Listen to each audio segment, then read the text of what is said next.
wonderful things have already come from the Second Vatican Council, like the emphasis on the active role of lay people, the universal call to holiness, the rediscovery of Christian unity and ecumenism, the desire to affirm whatever we can positively about modern culture. So lots of great things.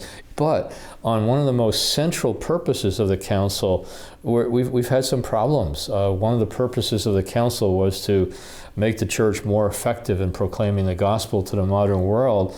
And what we've seen since the Council is a remarkable decline in the missionary orders that traditionally have carried out evangelization, a tremendous decline in the number of people who are coming to church and are Catholics in the traditionally Christian Western countries. So we really have some serious problems that the new evangelization is trying to address.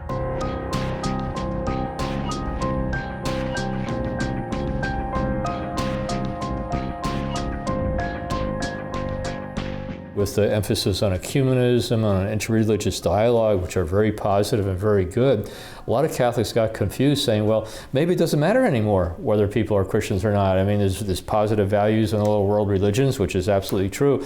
So I think what's crept into the minds of many Catholics is what I'd call a practical universalism. And if I could describe it, I'd say that many Catholics think of the world today like this. Broad and wide is the way that leads to heaven, and almost everybody is going that way. But narrow is the gate that leads to hell, and hardly anybody's going that way. And of course, the problem with this is just the opposite of what Jesus himself tells us the situation is. In Matthew chapter 7, verses 13 and 14, he says, broad and wide is the way that leads to destruction, and many are traveling that way, but narrow is the door that leads to life, and few there are who are finding it. And now we know the Lord doesn't want it to be like this. He doesn't want many people to be on a way leading to destruction, but when he looked at his own culture, that's what he saw. And I think that's what we see in our own culture, that especially now with the collapse of Christendom, the collapse of Christian culture, many people are just being swept away with secular culture and are drifting towards the disintegration of human relationships and marriage and family life in our own, right here on earth, and then the possibility of eternal separation from God. And so I think we really need to take a close look at what Scripture and tradition and Vatican II actually taught in this particular area.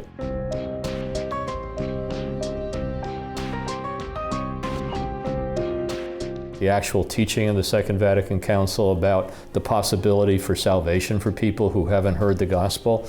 And it's really just contained in one section, primarily in the Constitution on the Church, section 16, where it says that, yes, under certain conditions, it is possible for people to be saved without hearing the gospel. And the conditions are inculpable ignorance, that it's not their own fault that they haven't heard the gospel, and that they're seriously seeking God. They want to know who he is and what his will is. And thirdly, that they're living according to the light of their conscience, assisted by grace. Now, a lot of people hear that it's possible for people to be saved without hearing the gospel and say, oh, great, I don't have to worry about things. And they make this huge leap from possibility to probability to presumed almost everybody. And they neglect the final three sentences, which really provide some important perspective. And the final three sentences say, but rather often, deceived by the evil one, human beings exchange the truth of God for a lie and worship the creature rather than the Creator.